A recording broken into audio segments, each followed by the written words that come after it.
Hey, I'm Kaylee and welcome back to Sun Valley Students. We are in our new series, Virtual Reality, and we're going to be taking a look at week 2 of Jacob's story. When Jacob's story was looked at from his birth to the night that he wrestled with God. We're going to see a story that started as a tragedy and turns into a story of redemption.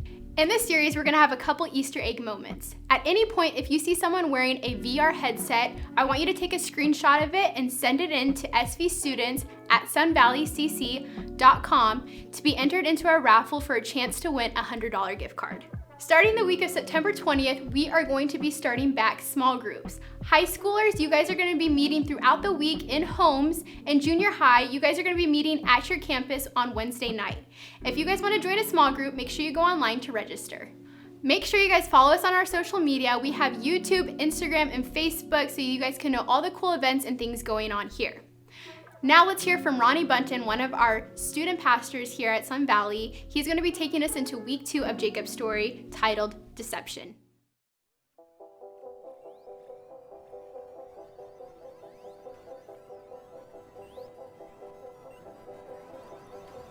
One of my favorite places to go as a kid was an arcade, anywhere that had an arcade. I love the arcade. It gave me a sense of freedom, where I could go wherever I want. There were lights and sounds, and it almost gave me this feeling of like, I finally get to experience real life. I finally get to be free. I finally get to go and do whatever I want. And for some reason, it didn't matter what arcade I would go to, there was one game that always sucked me in. There was one game that I had to go to every single time. It was the coin game. The coin game where you drop a coin in and it pushes all the coins forward, and then the coins drop off the cliff and it feels like you just won the jackpot. The coin game would be the one game that I would go back to every single time. It feels like you could spend hours there putting coins in and watching coins fall and putting coins in and watching coins fall until eventually the coins that you've won and you've put in and you run out of coins. You have no more coins to put back into the machine. And so as a kid, I would do what every other kid would do, and I would cheat. I would go up to the machine and I would give it a slight bump, or I would kind of shake it a little bit, just to hope that some of those coins would fall over and fall into the trap so that I could grab them and put them back into the machine. But for some reason, the owners of these places figured out that kids do this all the time, that we have a tendency to cheat the system. And so, without me knowing it, a lot of the arcades put alarms on these machines. And so there's one day I'm in the arcade and I'm playing and I run out of coins and I bump and I shift the machine to see if some of the coins would drop, and this alarm goes off like I'm caught. The entire arcade goes silent and I'm busted. And I know it. I'm caught in that moment. And for me, I think there's a reaction that goes on inside of us where we know that we're caught. We know that something just happened and everyone is looking at us. We have cheated and we are busted. For all of us, maybe we've been in this moment. Maybe for you, it wasn't a moment of cheating in a video game. Maybe it was a moment of cheating on your homework. Maybe it was a moment of just telling a little white lie to your parents. And for some reason, some way, you got busted, you were caught. And all of us have this intrinsic thing inside of us on how to react out of that.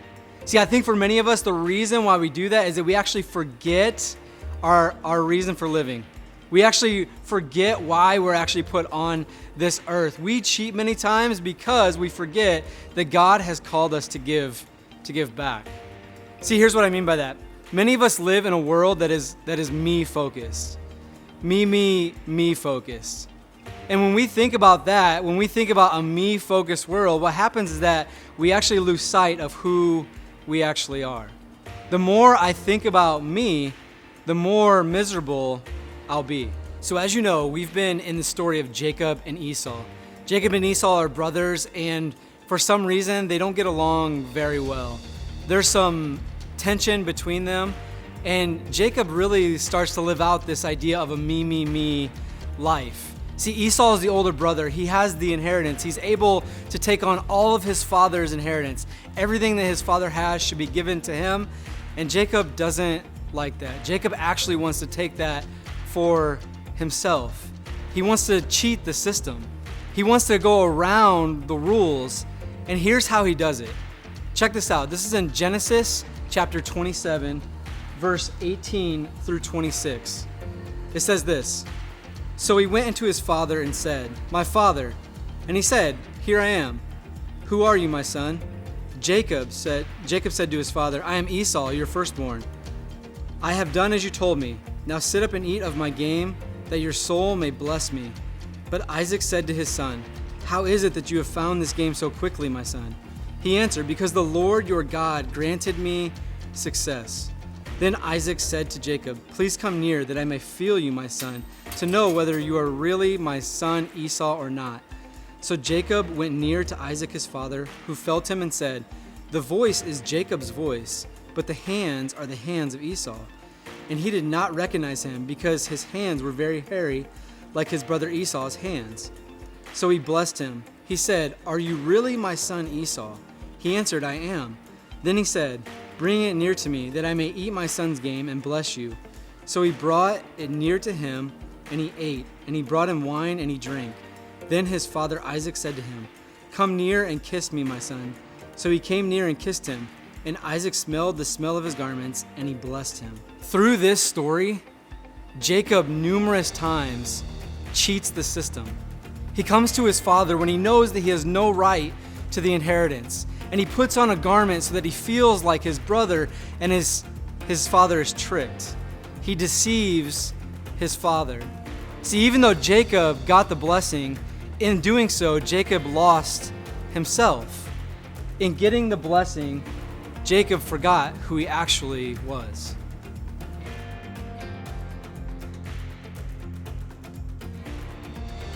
As we see through the story of Jacob, Jacob lived a me-first life. And we learned earlier that if we live a me first life, the more miserable we'll be. So how do we do this? How do we live with a God-first focus in a me-first world? How can we focus on God when the world is telling us to focus on ourselves? Here's how we do that. God created us to receive and then to give. To receive and then to give. See, your souls were meant to be a river, not a reservoir. So the reality for us is, the more we make our lives about us, the more miserable we'll be. Here's what I want to encourage you with.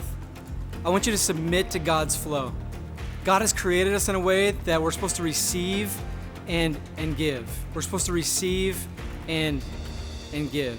Submit to the flow, and God's blessing will grow in your life. See, this is what real life is. Real life is not cheating your way through. Real life is submitting to the flow of God and allowing His love and His grace and His mercy and His truth to receive that in your life and then to give that away to other people. That's real life.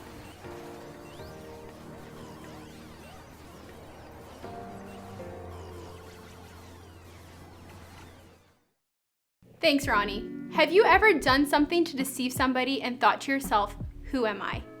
In Jacob's story, he literally lied to his blind, aging dad and stole his brother's inheritance. That's pretty low, Jacob. Do you think God blesses disobedience? While trusting God may be difficult, cheating others is never the answer. Are you willing to grow even through hard situations? Let's continue to learn from God in hard times. If you guys have any prayer requests this week, make sure you email us at svstudents@sunvalleycc.com. Our Sun Valley Students team would love to pray for you. Thanks for tuning in, guys. We can't wait to see you guys again next week, online or in person.